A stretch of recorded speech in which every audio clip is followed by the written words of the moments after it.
আসসালামু আলাইকুম ভাই। দেখেন, আমার ব্যবসা কোনো গোঁজামিল নাই, আমি ব্যবসা হচ্ছে নিট অ্যান্ড ক্লিন। এটা হচ্ছে মাবরুম, এটা ফ্রেশ, চামড়া কোনো চিড়া পড়া নাই। এটাও মাবরুম 1550, এটা এটা হচ্ছে 1000, এটা হচ্ছে 1250 টাকা। আর যেটা মাসুক সেম খেজুর, সেম গাছ হয়, শুধু এগুলো চামড়া ফ্রেশ থাকবে, এগুলো চামড়া চিড়া পড়া থাকবে। দেখেন, এগুলো চামড়া চিড়া পাড়া, একই মাল। এগুলো চামড়া চিড়া পাড়া এবং ভিতরে কোনো পোকা গুণ হবে না। সাথে এই একটা কিছু ভাঙো দে, একটা কিছু ভাঙো, যে কোনো একটা কিছু ভাঙো। বিসমিল্লাহ। এবং মাল একদম শক্ত একবারে, কারণ দোকানে কোনো পুরো মাল থাকে না, সব রানিং মাল। আজকেরটা আজকে শেষ ইনশাল্লাহ। ফুলে মাঝখান দেখো,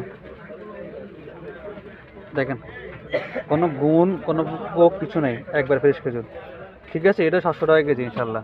এটার মধ্যে আর একটু কম দামি আছে, সেটা হচ্ছে এটা, এটা হচ্ছে 600 টাকা কেজি।